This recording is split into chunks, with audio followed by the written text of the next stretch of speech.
একটা সময়ের কথা, একটা ছোট্ট গ্রামে থাকতো দুইটা মেয়ে, ফারিহা আর সামিয়া। ফারিহা ছিল অনেক ধনী পরিবারের মেয়ে, তার কাছে নতুন জামা, খেলনা আর রঙিন বইয়ের অভাব ছিল না। আর সামিয়া ছিল গরিব ঘরের মেয়ে, তার বাবা একজন মুচি আর মা ঘরে সেলাইয়ের কাজ করতেন। তবে ফারিহা আর সামিয়া ছিল খুব ভালো বন্ধু। প্রতিদিন মাদ্রাসায় একসাথে যেত, একসাথে পড়াশোনা করত আর খেলাধুলাও করত। একদিন মাদ্রাসার ম্যাম বললেন, আগামী শুক্রবার আমাদের মাদ্রাসায় এক দারুণ ইসলামী প্রতিযোগিতা হবে। যার কুরআন তেলাওয়াত সুন্দর হবে তাকে পুরস্কার দেয়া হবে। সব বাচ্চারা খুব খুশি হলো, ফারিহাও খুশি, সামিয়াও। কিন্তু সামিয়া একটু চিন্তিত হয়ে পড়ল, তার তো সুন্দর জামা নেই, পুরাতন ওড়নাটাই আছে শুধু। ফারিহা এটা বুঝে ফেলল।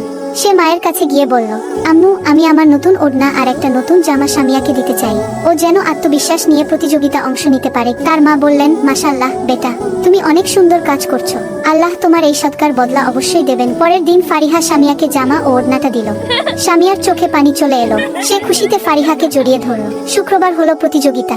সামিয়া খুব সুন্দরভাবে কুরআন তেলাওয়াত করলো, তার কণ্ঠ এত মধুর ছিল যে সবাই মুগ্ধ হয়ে শুনল।